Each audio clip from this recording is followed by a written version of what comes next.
Okay, I think we'll go ahead and get started. I want to make sure we have plenty of time for our panelists. Welcome to the second session on key issues in college football. As a reminder, this session is live streamed, so panelists and commission members, please remember to use the microphones when speaking. Before I introduce our panelists, I want to provide just a little background on the issues. College football continues to be the biggest engine driving the finances of college sports.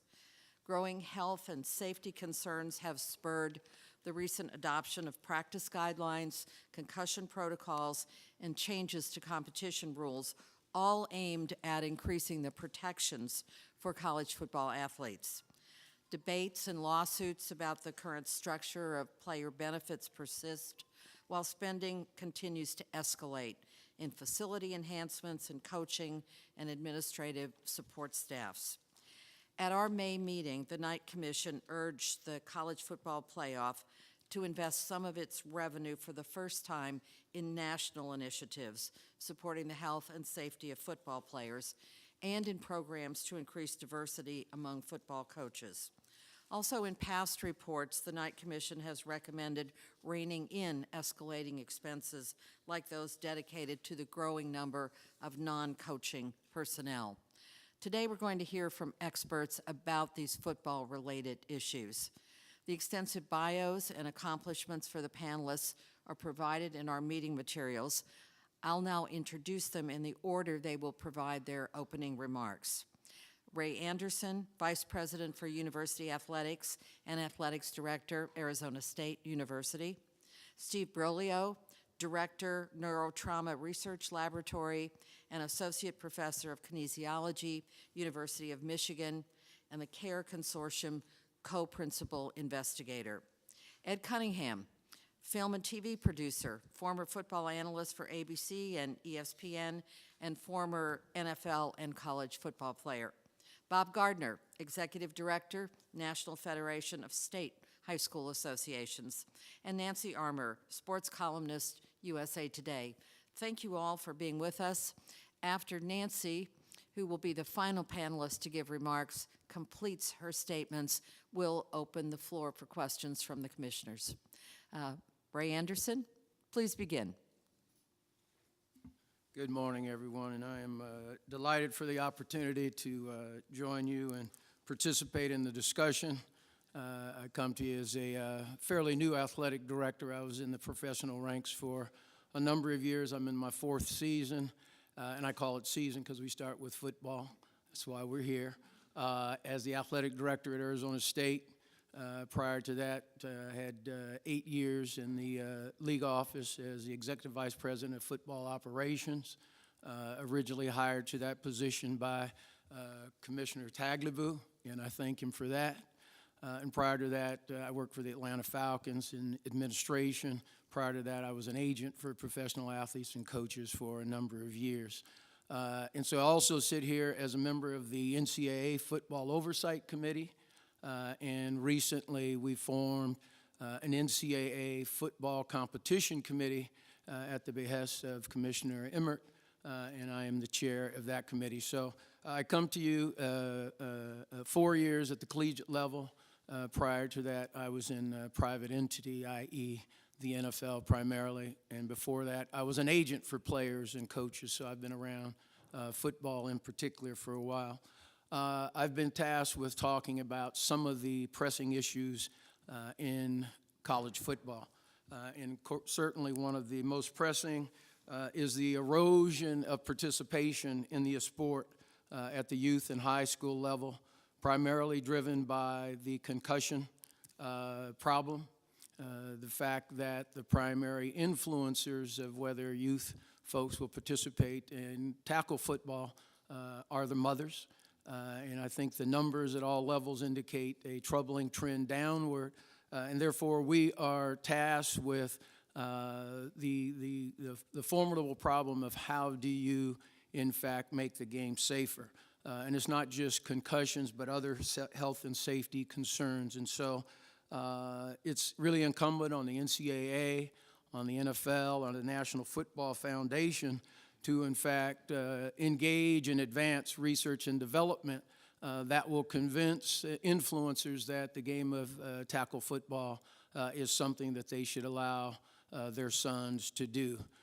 And so we need to continue, as there is ongoing now, significant research and development into safety technology for helmets, be it sensors or mouth guards that provide biomarkers that will enable you contemporaneously to determine if there's been a concussive event, shoulder pad technology, anything and everything we can do to advance education about concussion in particular, return to play protocols, certification at all levels of folks who will be able to help those coaching and administering the game that, in fact, safety, particularly neck and head injury type events, are first and foremost. So a lot of that research is underway. For instance, at Arizona State for 3 years, we participated with our football team in a joint study with TGen and the Barrow Institute and Riddell Helmets to, in fact, have our players baseline tested in the first instance, and then collection of blood, urine, and saliva to be able to determine if, in fact, we could get to the point where you could have biomarkers that during the course of a game, if there was a concussive event, that you would have the technology, the mechanism to determine that immediately and pull that player from play. Those things are ongoing. So other concerns about participation was mentioned before, the time demands, which is another way of saying specialization at the youth sports. Traveling teams whereby you only get to play one sport if you're a potential elite athlete and are allowed to play football, basketball, baseball, track and field, as some of us in this room did when we were coming up. Those are pressures on the participation levels. So that is a real concern for us, and we need to address it. I'm sure Bob Gardner and others associated with high school football have some thoughts on that as well. Also very key for us is rules changes. The NCAA Rules Committee and the Competition Committee are looking very, very robustly at the, particularly the targeting rule. Any hit head, neck area with the helmet, shoulder, or forearm is targeting. And we have projected that this year the targeting numbers are going to be higher than ever. We're projecting 200-plus targeting penalties because there's a real emphasis on enforcing that rule. And there's some folks who will outcry that it is too harsh, it is unfair, it is penal when players are immediately ejected for targeting.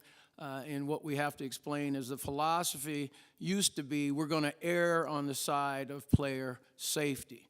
The philosophy now very emphatically is we are going to aggressively enforce the rules to make sure we are protecting and advancing player safety.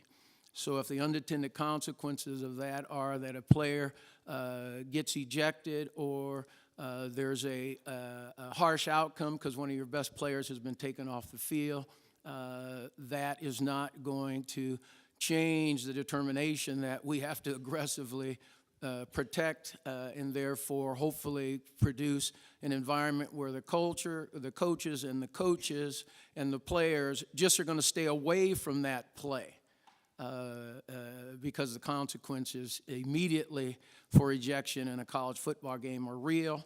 And very frankly, there's some thought that perhaps the NFL will look at targeting rule as something that should be adopted there. That will be for them to determine, but I know that discussion is going on. The one thing we are convinced of and are really adamant about at the NCAA level is that the science and the data must lead the discussion to enhance these protections. It can't be competitive nature of coaches and athletic directors and others, but in fact, the medical data and the science must lead us and direct us into any potential rule changes. So again, the NCAA and the NFL Competition Committee are collaborating on sharing data to try to further our health and safety work. We've done that, frankly, for years. We continue to do it at a higher level because we've got to advance this. And it's not just head and neck safety. It's shoes. It's thigh pads. It's all the things that are supposed to protect that sometimes people lose sight of. We're working collaboratively on that to make the game as safely as we can. Another concern we have and we're dealing with is the third-party camps and clinics. It was alluded to by President Emmert, essentially having non-scholastic groups kind of taking over the sport. The equivalent in football is the 7-on-7. The camps and clinics run by third parties and handlers whereby the temptations to get away from compliance and really what's doing in the best interest of these players and their families. And so we're really looking at controlling how camps and clinics are run so that we don't get our players in harm's way, our families in harm's way. And it's not just because the Autonomy 5 schools are concerned about themselves. In fact, they're concerned about the overall direction of the game when you have outside influencers, third-party handlers involved. Very frankly, we don't want to have football get as deep into trouble as we have, very frankly, with the AAU basketball. And so that's very much on our radar. So the Competition Committee and the Football Oversight Committee have taken a strong look at how we can intercede and cut off these camps and clinics that tended to go in the wrong direction. We're working hard on that. Another thing we're certainly concerned about, and it's been mentioned here, is the professionalization threat to collegiate athletics and the potential impact, very frankly, that will have on non-revenue sports. So if football and basketball players primarily become employees or professionalized, then that will have a detrimental effect on the non-revenue sports. And do we want to go, as Mark mentioned, more toward the European model where you're not connected to a college, but you're a club team, you're a governance, you're a governing body team? We suggest that that is not a good thing. We're very adamant against professionalization because if there's one thing we do know is that our non-revenue sports, i.e. our Olympic sports, are important to us. And if you professionalize, then those sports, those non-revenue sports, the Olympic sports, they will start falling away from our campuses.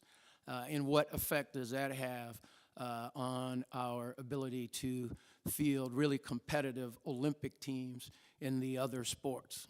And so one of the real concerns is that the professionalization would lead us to fewer Olympic sports on campus. We think that would be a disservice.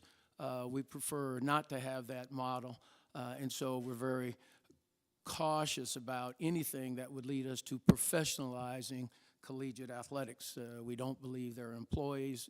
Great arguments about all the wonderful incremental value a college scholarship and an athletic opportunity at the collegiate level brings you. We happen to believe that those things combined with all the others should not lead us to professionalization. And then finally, we talked a little bit about the rising cost of college athletics, and it is very true.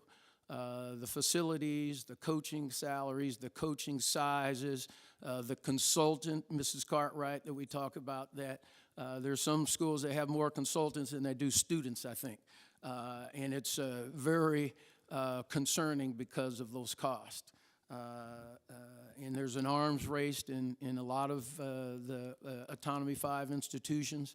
The pressure on recruiting and providing facilities that allow you to recruit at the highest level, that's real. And it's certainly something we've got to keep our eye on. I know at our institution, for us to stay up with all the other fabulous facilities that have popped up in the last few years in the Pac-12 conference, it's real. And so we're having to deal with that, hopefully in an intelligent way, but those pressures are absolutely there. And then finally, we had some discussion on the transfer rules. There's a lot to be done there, but certainly the philosophy we believe in is that, and President alluded to it, If a transfer student, particularly a graduate student, has fulfilled his or her obligations and have graduated either early or on time, the thought that you would prohibit that person from freely going to an institution of his or her choice is very problematic. There's a lot of work to be done, but I think there's a full understanding that once you have fulfilled those academic requirements, you should have the freedom of movement unencumbered by your coach worried about you might transfer to a university against whom against which he or she would then have to compete. If you've done what you've done and supposed to have done as a student athlete, then you should have that freedom of movement unencumbered. And so those are some of the things, and there are a litany of them that we are dealing with on the college football front. I'm delighted to be part of the effort for hopefully positive change, and I'll look forward to entertaining any questions afterward as appropriate. Thank you, Ray. You have indeed laid out quite a litany, and I'm sure people will want to come back to you with questions. We'll move now to Steve. Thank you, and thank you to the committee for allowing me to come and speak today. It's truly an honor to be here. I'm happy I don't have Mr. Anderson's job. I deal with just concussion, not the 95 other things that he rattled off. As was said earlier, my name is Steve Broly. I'm on faculty at the University of Michigan. I'm one of the 3 primary investigators on the CARE Consortium, along with Tom McAllister at Indiana University and Mike McCrae at the Medical College of Wisconsin. The project is funded by the NCAA and the Department of Defense for the last 3 years. Some of you may be wondering why the Department of Defense and the NCAA partnered with each other, in large part because the NCAA student athlete and the military cadet on the academies, at the academies, and then the soldier once they leave are very similar. They are young, 18 to 25 years old. They push themselves to the absolute edge of excellence, both mentally and physically. And then the mechanism for traumatic brain injury or concussion is virtually identical between the 2 groups. So while the 2 most recent conflicts have drawn attention to explosions and blast injury, about 85% of concussions that occur in the military occur in garrison and non-combat situations. So the biomechanical properties of that injury are similar to the sporting situation. In 2013, the fall of 2013, actually in Washington, D.C., the NCAA and the DoD hosted a panel to understand or to identify what the gaps were in the scientific literature surrounding concussion, and this is a field that I've been involved with now for approximately 20 years. And even sitting at that panel, it was quite amazing to me what we discussed, and it was all absolutely correct. The first and foremost was we do not understand the natural history of concussion, meaning if someone has a concussion, how long does it take for them to recover? Is this the same profile? How long does it take for them to recover in the short term? How long in the long term? Is it the same profile for a female cross-country runner as it is for a male football player? Someone from a high socioeconomic background and a low socioeconomic background, different races, different genders. We do not understand this. What domains do these individuals display as functionally impaired at the time of injury? Historically, we've looked at symptoms, we've looked at balance, we've looked at cognitive functioning.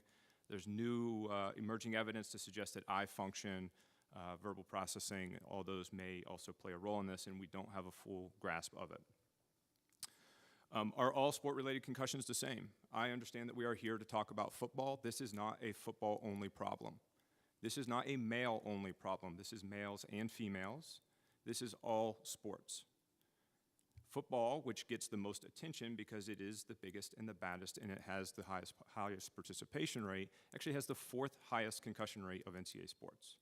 Wrestling is number 1, men's ice hockey, women's ice hockey, which is a non-contact sport by definition, football is number 4, and then women's soccer, men's soccer.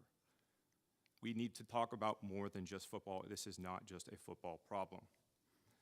We also need to understand the neurobiology of concussion. Historically, we have evaluated these injuries on clinical performance or functional performance. How well do you remember a series of words, a list of pictures or series of pictures? What's your reaction time? What's your balance like? What symptoms do you tell me about? We have come a long way since I started in this field. MRI, DTI, MRS, tau protein deposits in the brain, all of these things are new technologies that we can use and employ to help us understand what's going on inside the brain at a cellular level and whether or not that is the true marker of recovery or not.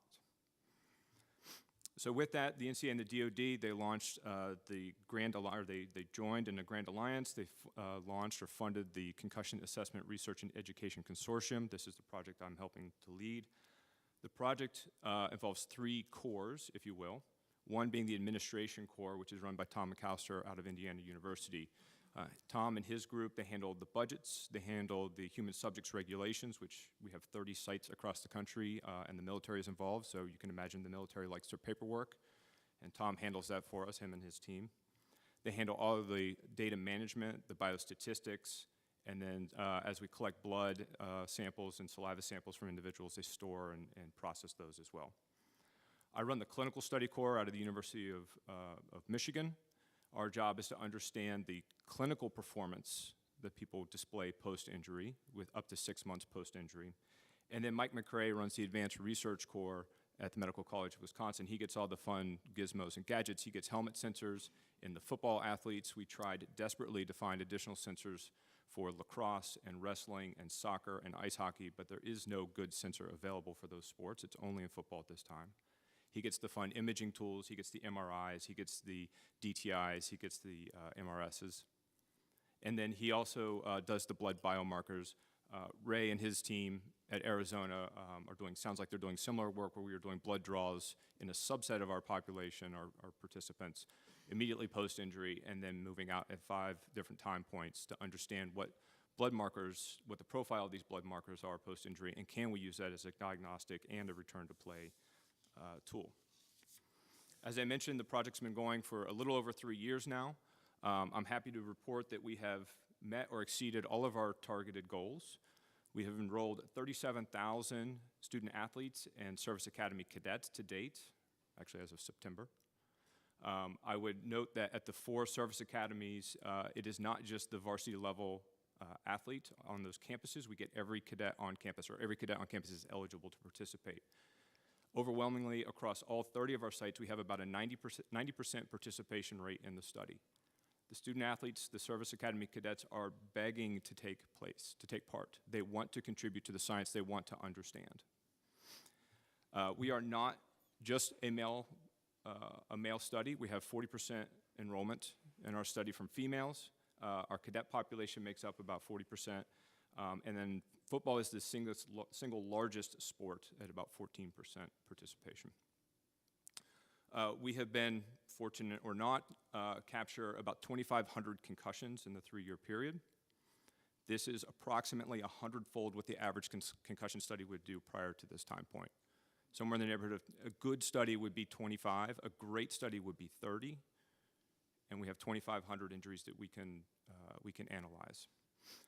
Within that subset of injuries, we have about 40% female representation, about 20% come from our cadets, and about 23% come from football.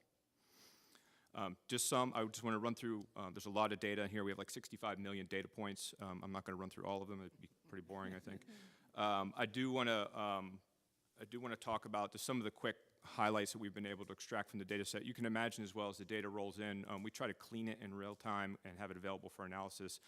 We're probably 6 to 8 months. It takes about 6 to 8 months for us to actually get a data set to the point where we can analyze it and provide good information for people. In football, since we're talking about football today, about 70% of all football concussions occur during practice situations, 30% during games. I think when we talk about how do we make the game safer, I think talking about banning the game is absurd. I think we talk about how to make the game safer, and there's a number of reasons I feel that way. I think practices are the #1 place to focus. We can change practice rules easily.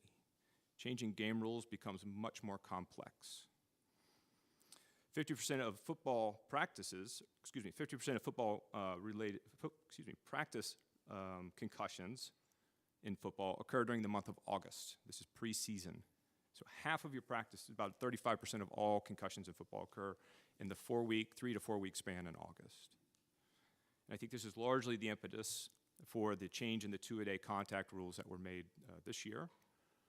I think the idea of we're going to get rid of a certain number of 2-a-day practices and then add on more single-day practices is a little misguided, but we'll see what the data say in the spring coming up. Concussion is incredibly difficult to diagnose. I'm a certified athletic trainer by trade. That's what I started with. Identifying that individual in real time that has a concussion or does not have a concussion for that matter is incredibly complex. We didn't quite understand why. Initially, we thought the kids are lying to us. 50% of the kids are going to not report their concussion because they don't want to be pulled from play, they don't want to let teammates down, may not want to lose the scholarship. It turns out that 30% of them do not have an immediate onset of symptoms. They are struck, they continue playing for approximately 30 minutes, and then 30 minutes after the game or the practice ends, that's when symptoms set on. They don't even know that they are injured. A little bit off topic here, I was at a competitive event, not a football game, about a month or so ago, and it was a bicycle race. An individual crashed. I was there at the time it happened. I started an evaluation to help him. He was completely fine, and then within 30 minutes after the injury, he asked me 4 times what happened, after being able to recall immediately afterwards. It is an evolving injury. It is very difficult, it can be very difficult to diagnose in real time. On top of that, only about 6% of individuals with concussion have a loss of consciousness. It used to be, we would say, you had to have a loss of consciousness to have a concussion, and we know that that's not true anymore. 6% is lower than what's been reported in the literature in the past. Largely, I would say, because we are capturing more injury. We're more sensitive to it, and we're diagnosing more quickly because our ability to do so is better. Return to play time following injury is approximately 14 days, and this includes the time from injury until when the individual reports they're asymptomatic. They no longer have concussion-related symptoms. They perform normally on a neurocognitive evaluation and a balance evaluation, and then a standardized 5-day return-to-play protocol. That being said, about 20% of individuals continue to display symptoms past 1 month. We do not have a clear grasp as to why 1/5 of our student athletes and military service academy cadets continue to have symptoms this long. This is one of the things we're looking into, and we're hoping that we can explore not only to identify these individuals, but how to treat them and get them back quicker and safely for that matter. The 14-day return to play period is approximately 8 days longer than it was about 20 years ago. There has been a definite shift in how we manage the injury. There's some data from the original NCAA study that was performed in the late 1990s, early 2000s, which would indicate that individuals would return to play either the day they were the day they were asymptomatic or the next day. And because of that, 80% of repeat concussions occurred within the first 10 days. We are now down to virtually 0. I think we had 1 out of 250 repeat concussions in the first 10 days.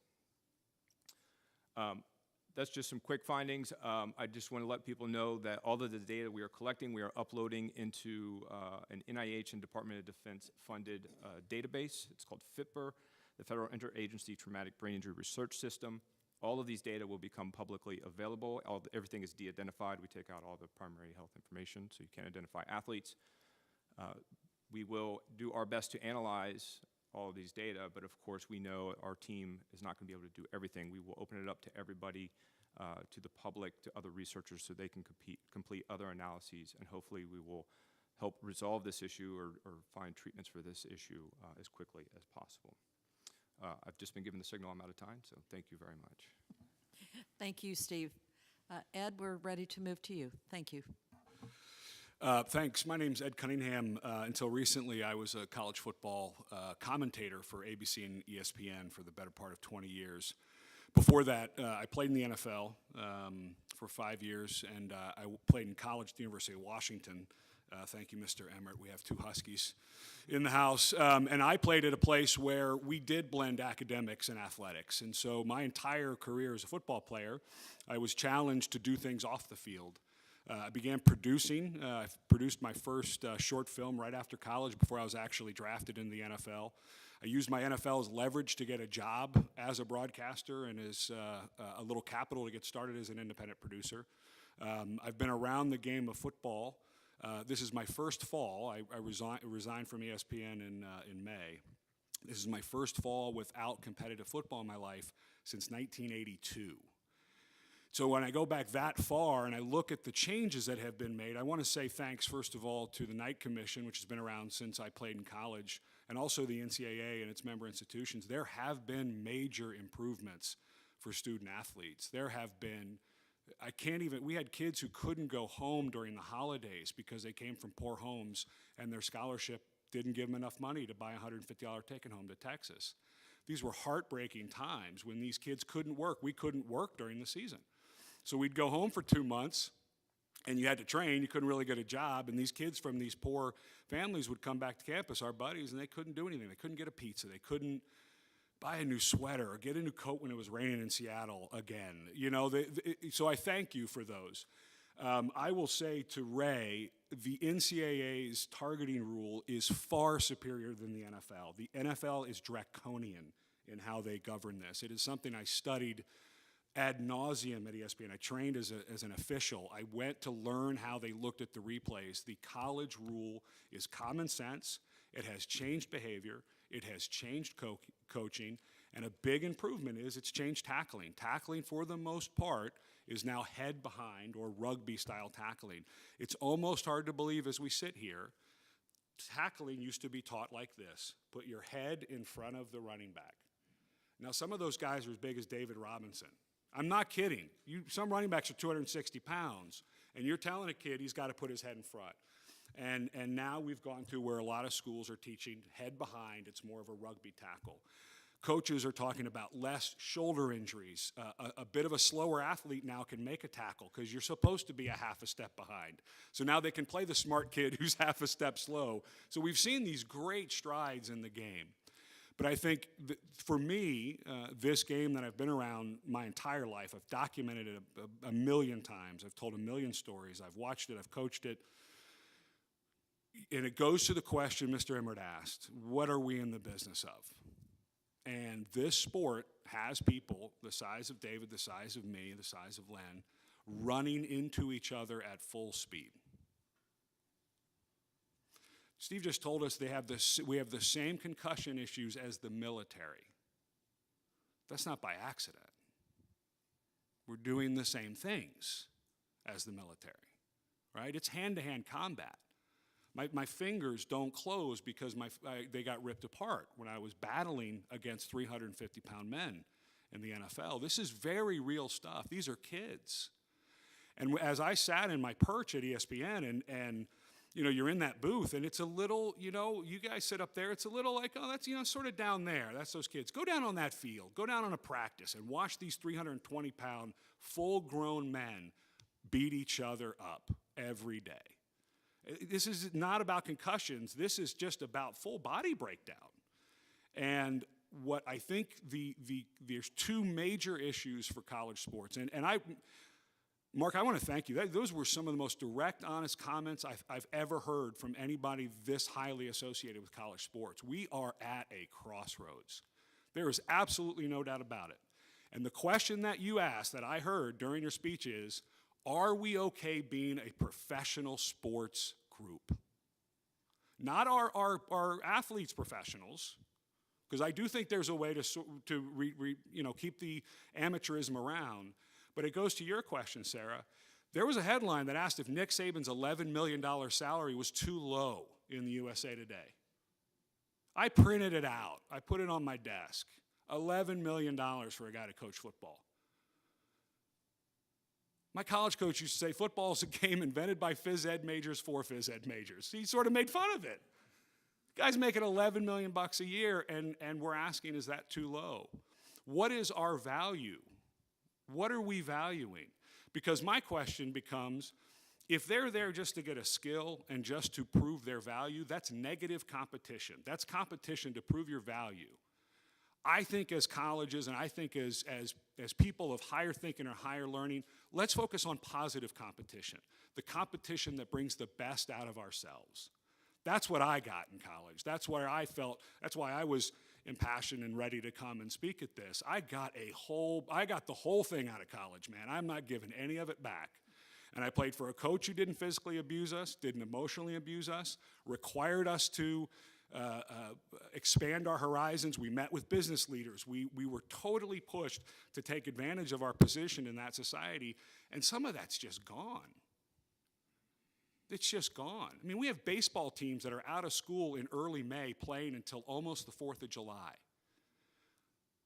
That's a negative revenue sport, people. Why are we doing it? We're making kids who can't go home, they can't go on holidays, they can't do anything with their family for almost 2 months.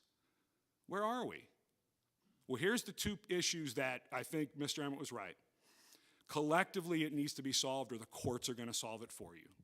Your media rights are shaky. Let's just be honest. The idea that I'm a producer, I produce television, and I produce film. When I deliver a film to a major studio, every contract better be right. Well, you guys know there's some leaky oil on how this stuff is set up. And that amount of revenue makes you a professional sport. I'm not saying it makes your athletes professionals, but you are governing a professional sport. And until you take ownership of that, and I would say enter into a form of collective bargaining. I was in the NFL, Paul, when we did that with the players. We made a great deal. That deal exists today with just a few changes. And it's been really good for the athletes, not just enriching them, giving them a platform, allowing them to do things off the field that they weren't doing before that evolved. And oh, by the way, the value of the NFL for every team has 6x since then. So what is our value? We need to get to the table and start giving more. I know the Knight Commission made a very modest recommendation of how much money from the FBS should go. Let's start there. Just say yes to that. Let's get that money. Let's start looking out for these athletes beyond college. So you have two real issues here, safety and I think a real financial and court concern that if you don't get your act together, you're going to be told to. The Ed O'Bannon case, EA Sports shutting down an entire division because they didn't believe it was legally viable, that's real. That's real. And if you want to get a coalition of presidents together, start talking to them about their media rights. Start talking to them about the revenue based on what they get from places like ESPN and Fox and NBC. Because that can go away by the courts. That can go away. The safety issue, it's a tough one. It's large, high-trained men running into each other at full speed. That's why I went public with my stance. It's why I stepped away from being sort of complicit in the game. At least I felt as an analyst. You sort of have to, draw the audience to the next play. So a kid's getting carted off, and I have to give you analysis of what's going to happen on 3rd and 8. Oh, they're going to go to the tight end here, and I just couldn't do that anymore. You watch an NFL game, how many guys are getting carted off now? So there's two major issues here. And I think, Mark, I can't thank you enough for being that direct and that honest. What is your enterprise? Because your enterprise in college athletics is professional. And I think that needs to be addressed. Thank you. Bob? Good morning. It's my privilege to represent the National Federation of State High School Associations and our member state associations across this country and talk to you a little bit about the status of high school football in America. I give you a perspective from starting as a teacher, coach, to a school administrator, 15 years in a state athletic association office, and now the past 18 years in our national office. The state of high school football overall in this country remains strong. Our participation numbers for this year are not yet in. So I'll look at and evaluate a little bit for you the numbers of the past year. In 2016, 1,088,863 young people participated in high school football in this country. It is the leading sport in total participation in high school athletics by over 400,000 participants. Yet it ranks 5th in offerings per school in this country. So there's a little bit of a difference in the number of schools who offer football and the participants who do participate. During the past year, 14,099 schools in high schools in our member state associations offered football at the 11-man level. Another 1,358 schools offered football below 11-man, either 9, 8, or 6-man football. That participation number is perhaps better put in perspective when you make some comparisons. That number from 2015 to last year, 2016, dropped by 23,000 participants. When you look at that per school, it's slightly less than 2 per school. At the same time, the sports of cross country grew by a little over 10,000, and the sport of soccer grew by a little over 9,000. So while we're losing some numbers in football, I don't believe we're losing student athletes. They're simply transferring to other sports. We hear an awful lot at the high school level about participation numbers, and that drop connected to all of the publicity about concussions and head trauma. And certainly that's concerning to us at the high school level, just as it is at the collegiate level. But it goes deeper than that. I've just concluded our 8 sectional meetings that we hold every fall, traveling to each of the 8 sections of the country, meeting with the leadership of our respective state associations. The universal theme that we've heard this year throughout the country is that our smaller schools are getting smaller. And anecdotally, a number of small schools that used to field 11-man football teams in those states where they have the option are switching to 9, 8, or 6-man football to keep programs alive. In addition to that, we are concerned about the safety of the sport. We've seen that the big drop in numbers reported at the youth level in football perhaps is just now hitting our level at the high school. And so we'll be looking anxiously at the numbers this fall to see where we arrive. The all-time high for participation in high school football in this country occurred in 2008. That's approximately almost 10 years ago or a decade ago. And that number drop now would yield about 3.5 students per each high school offering the state of football. High school football revenue and attendance figures for our respective state associations are generally good, with the exception of some of our urban areas. That pays the bill at the high school level in many instances, just as it does at the collegiate level. Football revenue supports other sports at high schools as well, and that revenue is extremely important. It's our position that our programs probably have less risk than ever before. We're doing a better job with education. We're doing a better job managing the risk to student athletes. There are more trainers, though not at every school. We are doing an important work with telemedicine in those rural areas that don't have sideline professionals available for their contests. And so we have seen an increased focus on risk minimization and managing the health of the student athlete and providing access to professionals. In 2014, the NFHS convened a task force of medical experts to make recommendations to minimizing concussion risk and head trauma.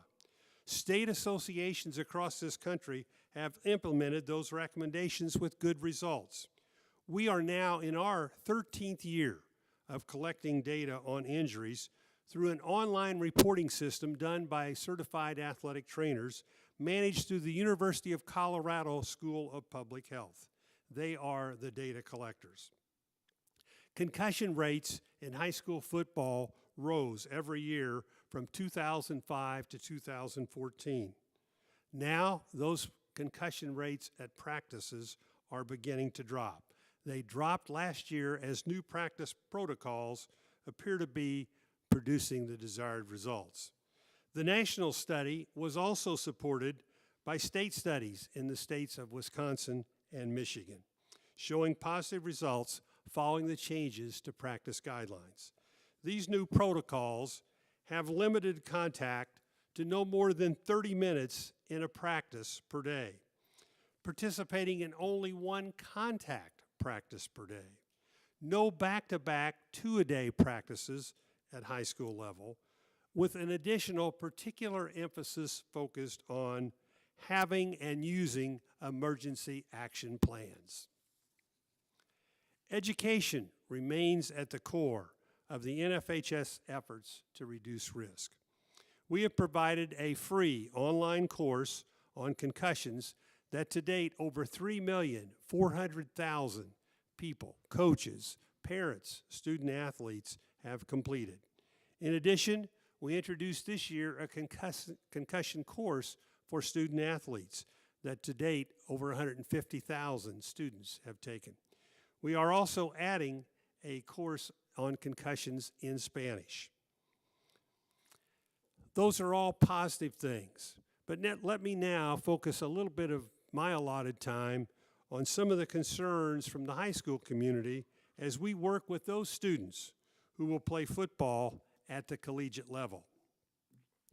Football recruiting has been primarily through the high school football programs and high school coach. We believe this is the correct model and not the one that currently is in use in many other sports. We must be vigilant regarding evaluation periods that would destroy this model and promote other individuals entering the space for private gain rather than the welfare of the student. Spring and summer 7-on-7 football that Ray alluded to earlier, that has an emphasis on national championships and all-star teams rather than individual improvement under the direction of the high school coach, is dangerous and should not be permitted as this sport goes forward. It provides that avenue for insertion into the recruiting process of unregulated individuals. The high school coach has a responsibility to the student athlete and has supervision, an athletic director, a principal, a superintendent, a school board, and a community looking over his shoulder. In the other model, who supervises? Who regulates? We're hard-pressed to come up with an answer. We understand the need to evaluate prospects for the collegiate coaches, but I would say to you that all our high schools video every contest, and they make it accessible to the collegiate coaches, and it's very inexpensive for everybody. The need for travel and seeing non-school events is simply, in football, not necessary.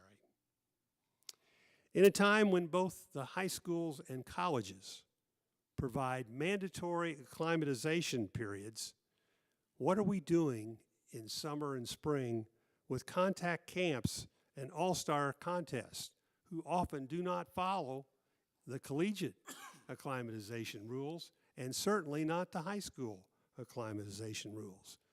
These events should be outlawed. It's not good for the student athlete. Close monitoring of the early signing period just instituted must occur. While we are not opposed in theory, the date selected falls during certain state football playoffs. This is certainly a distraction, and when the high school focus should be on team and not the individual.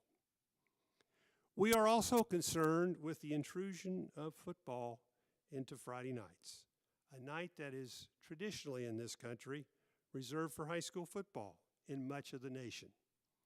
We note that of the Autonomy 5 or Power 5 or whatever you're calling it today, only the SEC has refrained from playing on Friday night. High school football is all about community, and the need for community support is large. It brings communities together, and it builds pride. Competing with colleges on Friday night is not necessary, and it's harmful to high school football, and over the long haul will be harmful to collegiate football as well. Finally, there is a growing trend of high school football players who have completed requirements for graduation to leave school at the end of the 7th semester of their senior year to enroll in college early so they can participate in spring practice, thus improving their chances to play as a true freshman. While this falls in bounds, no question about it, it just seems wrong for a young man to miss the final semester of his senior year, the activities associated with that, and to not play perhaps basketball or wrestle or a spring sport. Despite our concerns, the high school community supports the opportunity afforded our student athletes to play this sport.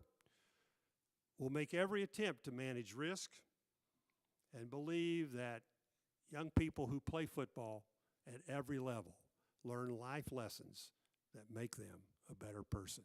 Thank you for the opportunity to share with you today. Thank you, Bob. Nancy, we'll now hear from you. Good morning. I'm Nancy Armour. I'm a columnist for USA Today Sports. I'm pleased to be here and part of the discussion. I know you've all gotten a lot of great information, and I'm sure you've got questions, so I will try and be brief. This is an interesting time for all of athletics, but college athletics in particular. As the other panelists have mentioned, there are concerns about outside influences on sport, about head trauma and other injuries, and questions about what kind of impact that could have on insurance, liability coverage, and even the future of the sports themselves. And of course, there's the issue of whether college athletes should be paid beyond their scholarships or the true cost of education. This is a debate we've been having for years, if not decades, but it's taken on even greater urgency with all of the money that's been flooding into college athletics in recent years. Between the big TV contracts for the NCAA men's tournament, the college football playoff championship now, and the advent of individual networks for the power conferences, college athletics is a multi-billion-dollar industry. And it's getting harder and harder to argue that players shouldn't be compensating beyond the true cost of their education for the money that they're helping to generate. My colleagues at USA Today Sports keep track of how much football and basketball coaches are paid and publishes its findings each year. As Ed mentioned, we just did our college football coaches package last week, and Nick Saban gets $11 million a year. Now, I'm sure that was the number that jumped out to most people, but what I found noteworthy was that 20 coaches are making more than $4 million a year. In 2014, there were 11 coaches making more than $4 million a year. So in just 3 years, that number has almost doubled. When we did the survey of coaches whose teams made the NCAA men's tournament, there were 5 coaches who were making more than $4 million. 25 were making more than $2 million a year. And the free spending goes beyond salaries. The NCAA is considering a proposal that would limit the size of college football staffs to 30 people. In January, Clemson opened a $55 million football complex that includes a wiffle ball field, a sand volleyball pit, a barber shop, and a wading pool. You can make the argument, as I have, that the exorbitant salaries that coaches are paid and the over-the-top amenities that there are possible because college athletics does not have labor costs. Yes, there are scholarships, but you are not paying the $1 million salaries that you get in the NBA and the NFL. This is not lost on college athletes, and they've become more forceful in asking for a fair share of the money that they're helping to generate. Nigel Hayes, who played in 2 Final Fours for Wisconsin, was outspoken, and eloquently so, when he was at Madison in pointing out the inequities of the system as it currently exists. We've seen lawsuits that have challenged the NCAA's antitrust status and the definition of amateurism. So far, those lawsuits have had a negligible effect on the NCAA and its schools. But that could change, whether it's with the Jenkins or Alston lawsuits that are currently working their way through the court systems, or another that could be yet to be filed that could lead to a decision that conflicts with O'Bannon. If that would be the case, it could force the Supreme Court to take up the issue, and there's no telling what that could mean then for the NCAA and its schools. There are compelling arguments to make both for and against paying players. I personally am opposed to just cutting checks as if they're already in the NBA or NFL. I think that would open up a thorny list of problems, and as President Emmert mentioned, there is something special and unique in American athletics about college sports. But I think we can all agree that more needs to be done to compensate the athletes for the billions that they are bringing in. It's a matter of figuring out how to do it. In a column I wrote in May, which is, I believe, what led the Knight Commission to ask me to be here today, I proposed some ideas that would actually be fairly simple to adapt, and they wouldn't be overly burdensome to the smaller schools, which is one of the questions that we always have about how this is done. You could pay for athletes' families to accompany them on recruiting trips. You could provide health care beyond graduation. Open a 15-year window in which athletes can come back and finish their degrees or earn additional ones, whether it's at the bachelor level or the graduate level. Pay bonuses upon graduation and use a sliding scale. So if you earn it close to within the 6-year window that the NCAA and the federal government uses to determine graduation rate, you get a higher bonus. Goes down the further away from the 6 years you get. And yes, let students profit off their names, images, and likenesses. One of the questions is always, how do we get this done, or how is this done? The Knight Commission has proposed using some of the money that comes in from the college football playoff to fund medical care. Use some more money to help pay for this. Do the same thing with a percentage from the NCAA tournament contract. I think most coaches, if you talk to them, they agree that there is disparity and that they would be willing to do things to help if they were allowed to. Take a percentage of some of these big contracts. And Ray, as you mentioned that there is the arms race that's going on, slap a tax on these Taj Mahals. If you want to spend $55 million to buy, build this, pay a 0.5% or 1% or whatever it is and put it in a fund for the athletes. Some of the conferences are already trying to address this. The Pac-12 has been one of the leaders. And that's well and good, because it is the major conferences where most of this money is coming from. But this is a problem that's endemic to college athletics, not just the marquee schools. And as Ed mentioned, if the schools in the NCAA don't figure it out, it will be figured out for you by the courts. The idea that college athletics is simply an extracurricular activity is outdated. Surveys have shown that these athletes are spending at least 30 hours, sometimes upwards of 40, on their sport. It's the equivalent of a full-time job, and we haven't even gotten to the fact that these are students too. Schools and conferences are reaping extraordinary benefits and results from college athletics, and it's time, past time, for the athletes to get more of an equitable share. Thank you. Many thanks to the panel for very thought-provoking ideas, excellent presentations. We'll now hear from commissioners who have questions for any of our panelists.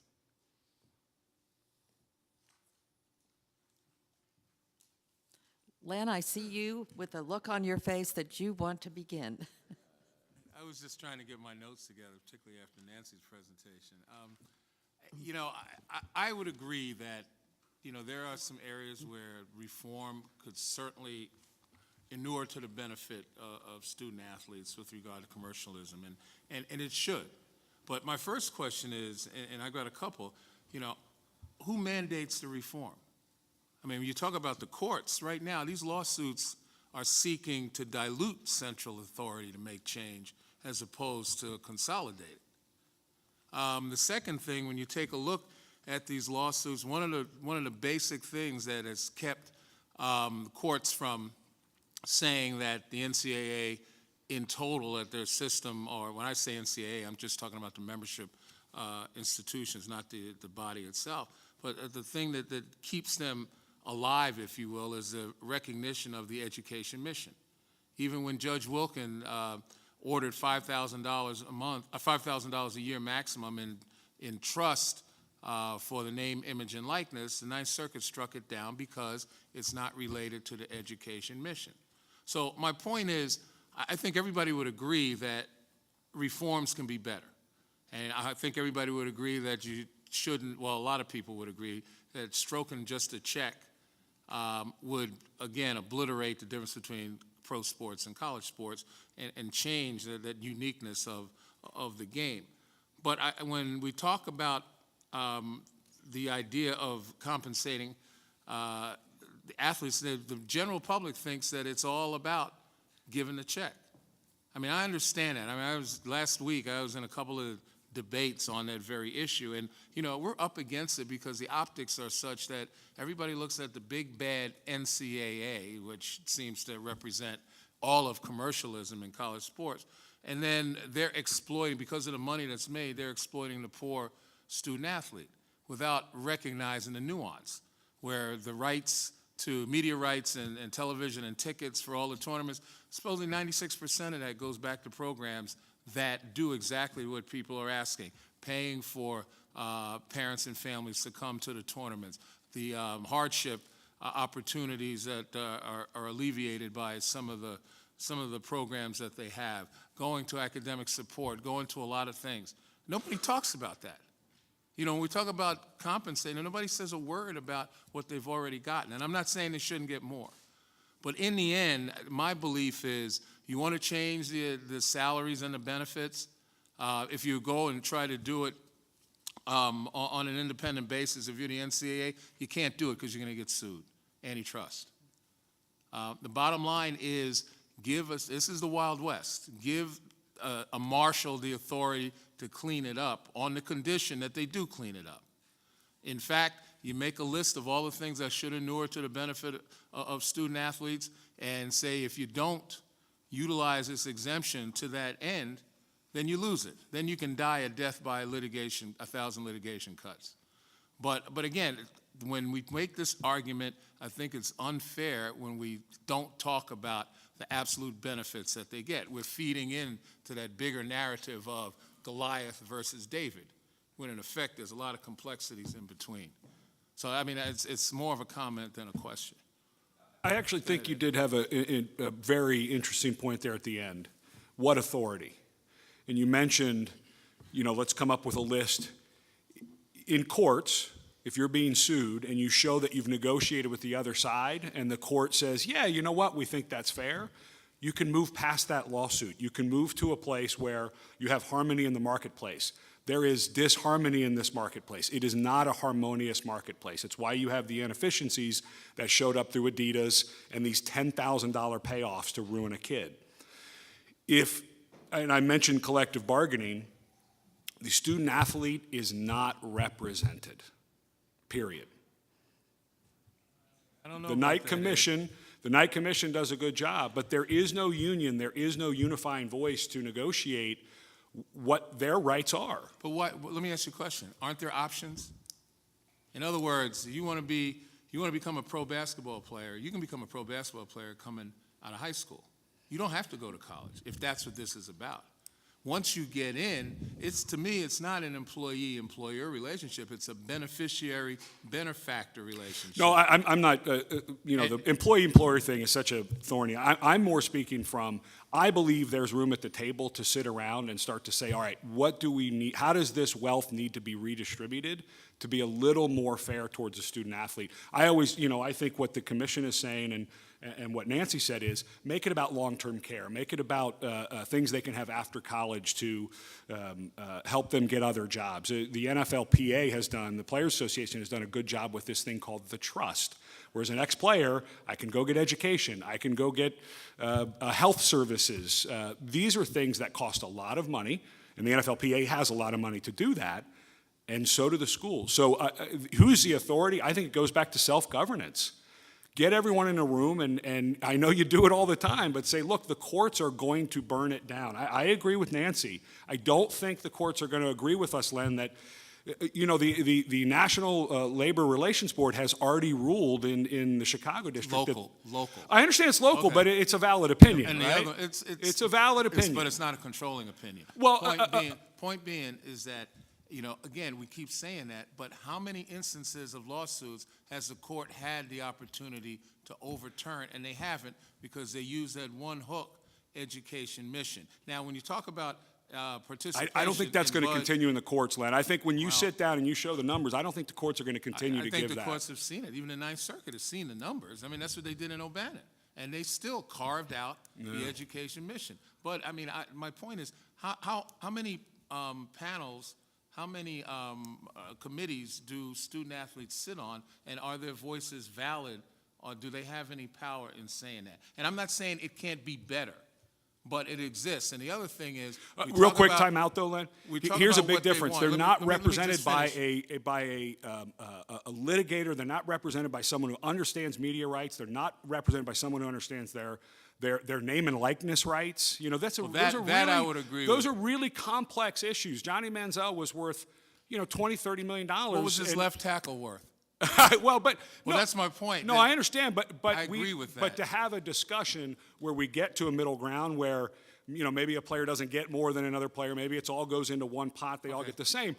The players, the athletes are not represented fairly. They're not. But they can sit on the committee, but they're 20-year-old kids studying economics.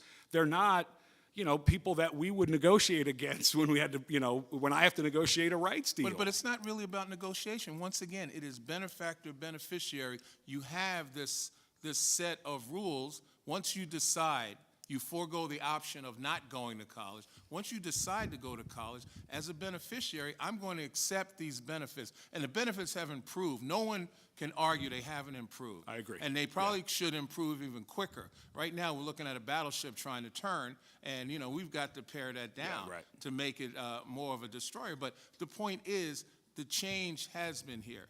The change is coming. The more pressure people put on with regard to the optics and with regard to the realities, I think even greater change is going to come. But in the end, I think by instituting collective bargaining, doing things that on the periphery look like professional sports, we're throwing the baby out with the bathwater. We're starting to change that whole concept of college sports. And I just think it's a mistake. I do think things like name, image, and likeness, the NCAA has fumbled that. Because that's a natural right. Otherwise, there is no natural or statutory right to play. Pardon me? The underlying right of the media rights, right? I'm sorry. Well, the name and likeness of the student athlete is the crux of the media rights. If you're using them to advertise a sport, yes. If you're using it, if they have they're an being opportunity paid. The media rights are paid for. It's not a news coverage event. They're being paid for. They're being told when to schedule their games. Okay, but that's not the individual athlete. But I'm saying their name and likeness rights have to convey through to the person who's distributing the content. And what I'm saying is that's shaky legal ground. That's pretty. I'm in the business of having to acquire name and likeness rights, and pushing that through to the end distributor. But you don't. But I don't think the courts are going to look at that and think it's a fair. But you're not dealing with education mission. I understand. That's the differentiator. Yeah, I don't want to take over all of the time. But the point I was making, though, I mean, how much more can we do with regard to student athlete voices and impact? And I think that's an important point to be made. That was a very interesting exchange. I, for a moment, thought maybe I'd need a referee's whistle there. But helpful, very helpful. Nancy, did you want to weigh in on Len's comments? I was just going to say that, Len, you mentioned that how do you do this? We've already got the framework in terms of what the NCAA was able to do in terms of paying for families to go to the college football playoff and the NCAA tournament. And you mentioned that that's not talked about, and it is. Once things like that are done, as media members, we do write about it. We do talk about it, not every single day because there are, other issues that are pressing. But but if the NCAA or a power conference says we are going to expand our health care so that for the next 10 years after graduation or 5 years or whatever it is, we will write about it. We will cover it. I mean, I know that the Pac-12 does that simply because I've written about it before. So if those moves are made, they will get attention. But right now, the balance is so lopsided that the attention is on but what see, that's athletes the aren't editorial. getting. That's the editorial comment that they're lopsided. To whom? As you as a writer, and you're entitled to your opinion. But let's place everything out there because once again, it's not getting through to the public. Well, I think part of the problem though is that people are looking at Nick Saban making $11 million. The NCAA contract is, pays a men's basketball tournament will ultimately pay $1 billion a year, and then you see these kids who are they're getting an education. Where does that money go? I just said it before. That $1 billion a year. Where does that money go? But you're still talking about the kids who are making those $1 billion possible. They're not getting. If those kids aren't there, somebody is going to do it because it's about the name on the front, not the name on the back. That doesn't necessarily make it right, though. No, I didn't say it was right. But, I mean, that's what you sign up for when you know you are a beneficiary and you have an option. If you don't like those things, don't come to college to play basketball. But that's Go to the G League. That's also somewhat a little disingenuous. I mean, how many kids really actually do make it out of the D League? How easy is it for kids to go over in Europe and play? And for football, you don't have an option. Well, like David would say, that's your best bet. Your best bet is to come to college. If you're not going to make it, you can make it in something else. My point is it's an opportunity. And I don't disagree with that. For benefactors, but to say that it's unfair, it's almost tantamount to the usage that people have sometimes of analogizing this to slavery and indentured servitude. That's an insult. And to say this is unfair, to get a free education just because somebody's making a lot of money, I wouldn't be here. I wouldn't be a law school graduate. I wouldn't have been a lawyer without that opportunity for free education. And I only got $15 a month laundry money, and even though we weren't as popular as they are today, we still made money for the NCAA. Instead of talking about fair value for these kids, how about valuing education fairly? And that's all I'm talking about. And I like I said, I promised to shut up before, but I promise I will. Several people lined up, Paul, and then Walt, and then Bud. Before you do that, can I just have a little bit of input on this last conversation? Absolutely. If one of the things I've learned in my 4 years now as the athletic director is it's very, very complex. And so when you're looking at what is right and fair for the football players and very frankly the men's basketball players who end up producing what some people have perceived as these billions and billions of dollars. And to Lynn's point, where is that then reinvested? Well, it's reinvested in supporting all the other sports that we're trying to support. And so when you have discussions like, well, and the Pac-12 is a leader in this, and I'm very proud to be a part of the Pac-12 in terms of continuing scholarship guarantees, continuing health guarantees, time demand pluses. But when you get into questions that now bring into what is equitable, and so if in fact you bring families of all the NFL, all the college football championship teams who are going to their bowl games, and you bring in families of all the basketball families that go to the playoffs, then the question becomes, are you going to invite the sand volleyball player families and pay for them to come to championships in track and field and softball and baseball and lacrosse? And then you get in that point where, you know what, that's a real expensive proposition because Title IX and others will force you to consider doing those things. And those unintended consequences, if you go to the professionalization route, as some of the media often recommends, the effect on those other sports will be dramatic. And a lot of them will go away because you can't sustain that model. And so, well, if the men's basketball teams and the football teams always gets to charter, well then should all of the teams be able to charter for time demand purposes? And the expense of doing all that will make it such that our collegiate system as we know it today will probably go away. And then you got to make the decision in your mind, do you want that to happen? Thank you. We've spent a lot of time here in the last 2 days talking about a number of issues that involve the intersection between professional sports and amateur sports, youth sports, and collegiate sports, professional sports. And I've been involved in all three levels for about almost 70 years. But I have a question I'd like any one of the panelists or all of the panelists to address.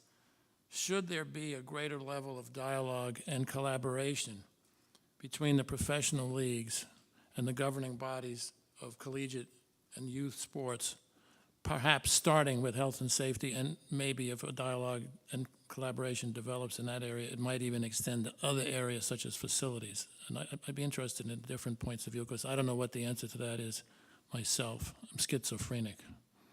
I have immediate experience on that. I've become a little more active with the NFL Players Association. They have a media company now, so I do business with them media-wise.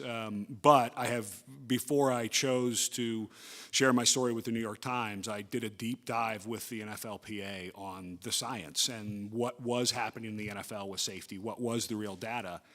And Paul, I think that would go a long way in helping some of the youth sports because the NFLPA, my experience, very smart, what we're talking about, very well represented. And their entire focus is on the life, health, and safety of the players. That's it. They're a professional organization dedicated to life, health, and especially off the field success as well. And so, yeah, I think having those organizations involved, you know, the NFL is involved with heads up tackling with USA Football, so you've seen a little bit of that crossover. But I think that'd be a great idea, is to bring the Major League Baseball, NHL, and NBA PA, the NFL PA, which is a very well-heeled organization with their licensing revenue. I think that'd be a huge help, and maybe hear from Bob to hear if that could help influence what you guys do. Well, first of all, I'd be remiss if I didn't say that located next door to the NCAA, we had a wonderful working relationship with the NCAA, with their competitive safeguards committee. They have representatives who sit on our sports medicine advisory committee, and so there's been a real sharing that's been very beneficial to the high school community, and we know under President Emmert and with Dr. Hainline's work that will continue, and so we're appreciative of that. We have worked very closely with the NFL. As well as it related through USA Football. And during your commissionership, that got its start, and I've been privileged to be a part of that. And so that's been also very beneficial. We think we've gotten a lot of good material from that as well. Probably not as much in the other sports.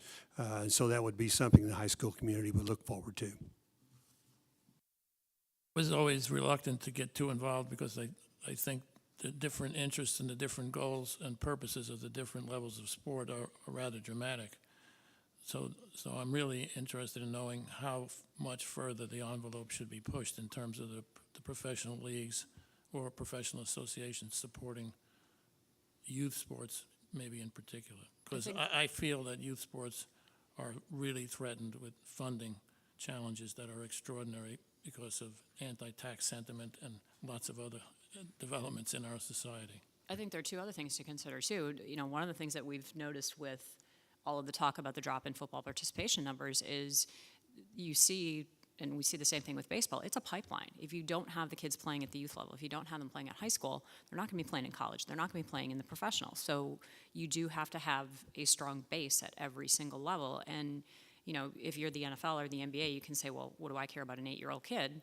That 8-year-old kid is eventually going to be your professional, so you should be concerned about their development. And one of the other things that, you know, we touched on a little bit, but the specialization that's occurring now. I mean, all of you who are involved in athletics, I'm guessing that you didn't just play one sport growing up, and we're seeing too much of it, I would argue, now. And I think if you have the voices of people from the NFL, from Major League Baseball, from the NBA, from the WNBA saying, no, you know, go play softball and basketball and field hockey or whatever, you know, tiddlywinks if you want to. It will help you in your athletic you know, it will help you, it will benefit you as an athlete. It will also benefit you as a person. And I think that could be a really strong message if you have the leagues or people who are in the leagues saying that. So this is theoretically a panel on football, so I want to ask what I think is the elephant in the room question about football. Can we save the sport? Given what we know about the health dangers of playing football at any level, what are I'm not asking for a specific set of rules or specific kinds of equipment, but do we have a pathway to as people who support football, who have football teams, so that those of us who lead universities can say, I feel I can go to bed at night sleeping well because I think those student athletes are going to be well treated. What are some general areas we need to concentrate on? You want to? It's a really tricky question, I think. You know, and it is the crux of sort of the safety issue here. We've been talking a lot about the business. There have been changes.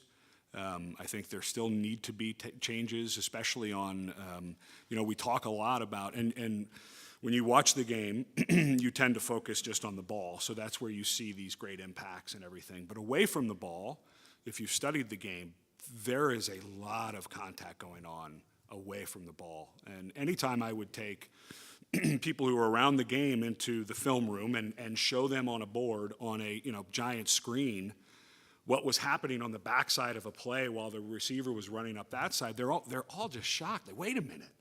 There's 3 guys fully engaged in a fist fight back behind the play. And as a player, I can tell you the helmet is weaponized.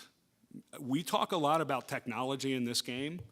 The helmet is draconian. It is absolutely used. If you were in a fist fight and I had a helmet on, I would headbutt you with it. And that's what you end up doing. I would block guys, I would engage them. It was called 3 points, here, here, when I engage someone. That's your frontal lobe.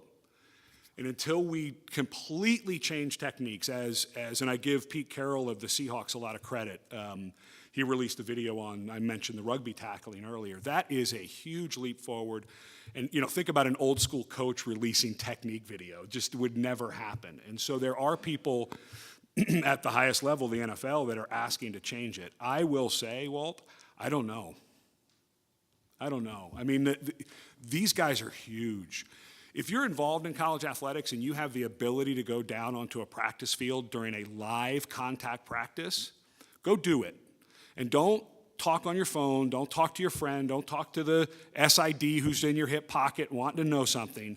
Go stand right, have a line of scrimmage session right here. It'll blow your mind. It will blow your mind. It is a level of energy that's sort of hard to describe. So I don't know the answer, Walt. Steve, I think it'd be helpful if you responded here as well. It's right down your Great, thank alley. you. Yes, I believe this sport can survive. I think it's going to change. The sport has changed since its inception in 1900. The NCAA exists because the sport had to change, and it will continue to change. Rules changes, we've moved the kickoff line, there's different ways that we can engage, the flying wedge has been eliminated, all those things. To your comment, we don't know the long-term effects of concussion or repeated head impacts without concussion or with concussion. There's a series of cases that have been reported. They are cases, which is an important foundation to the scientific process, but it does not mean that everybody that ever played the sport or whoever got hit in the head, soccer, hockey, football, is going to end up with this disease. We don't know who gets it and why. And I would even argue further that the majority of the cases that have been published are from former professional athletes, football athletes, which is 0.01% of high school football players. It is a very small percent, not that they shouldn't be ignored. It is a very small percentage of the population that plays the game. So how do we change it? These are my thoughts. I have no evidence to give it up. Do we get rid of the 3-point stance? Maybe. Do we develop better helmets? I don't think the helmet is draconian. I think the helmet's better than it's ever been, but it does give this safety net to players. It is comfortable to hit somebody head to head. Do we get rid of the helmet? No, because that's why we had helmets in the first place. So we had skull fractures and death on the field. We know we don't want to go back to that. We're not going to get rid of the helmet. We're not going to get rid of the face mask, but we can improve the helmet. People are looking at better turf, for that matter. But I think all of these the game will evolve, and people smarter than me, we have engineers at Michigan, and we have physical medicine rehab physicians at Michigan and around the country, Virginia Tech, North Carolina, doing incredible work in this field. But it takes time for this to happen. But the bottom line is, until we really understand the long-term effects, I mean, let's be honest, that's why we're talking about this, is because we're all worried about long-term effects. Until we really understand that, and that takes a 20 or 30-year longitudinal study, sorry. I'm 43, I'll still be around, I hope. Right? All right. I'll let you know what it's like on the other side. But that's what it's going to take, right? We did not know anything about the heart until the Framingham study came in. And let's be honest, I'm sorry to the cardiologist in the room, but the heart's a pump, it's easy. And it took 3 generations to figure it out. The brain is a lot more complex.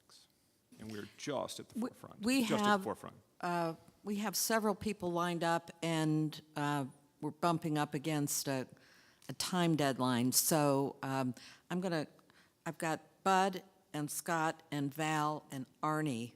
I'm not sure I'm going to get you all in, but let's give it a try. So I'll just make a quick comment. I know we're short on time, and so I'm a little hesitant to do this, but I want to come back to the conversation between Lan and Ed. And just state that the NCAA has made tremendous progress in the last several years in terms of student-athlete representation in the governance process. Those changes where student-athletes are actually part of the governance process and participating in both the NCAA and the A5 levels have led to some of what I think are the most significant changes that have been made in some time. Things like the guaranteed 4-year scholarship, full cost of nutrition, and now the time demands on student athletes that's under discussion. But when I listened, Ed, to you and Lynn in your conversation, the thing that comes to mind is, and the difference I think I see is that in one case we're talking about individual input, and in the other we're talking about collective bargaining. And when you go to collective bargaining, the next step is employees. And I think that's the issue that's kind of behind this. If the student athletes are employees, then collective bargaining is certainly appropriate. If they're not, then perhaps not. Just real quick, I was using that as sort of the process, not the let's collective bargain. I mean, if the athletes are there, also allow them to have representation. And so when you go to a meeting, they get to go. I understand what you're saying. Just to clarify, I meant that more as sort of the framework for how to move ahead. Right, and that's why I started the way I did, because I think that we are in a position or a movement towards providing opportunities for student athlete participation. And thank you for that. It's been a long time coming, as you know. I'd like to take a moment just to put this in a little larger context, building off a comment Ray said. I'm a former university president for many years. When we talk about intercollegiate athletics, it is simply one slice of the entire part of our institution. With the exception maybe of, depending on the year, 12 or 15 institutions in America, we're all losing money. We're supporting it by student fees, by not giving faculty members raises, by not supporting our academic mission. Yet our entire focus is on how do we reward, and I don't want to dismiss the importance, I was a former student athlete myself. How do we focus, you're focusing on one aspect of the larger mission of the higher education and losing sight of anything we do has repercussions, not just for the elite athletes who are sacrificing, but for the entire institution. How could I go back to a faculty and say to them, Ray, you focused on it will hurt the Olympic sports. It will. I'm worried about the rest of the institution. Where are the resources going to come from? They're not there.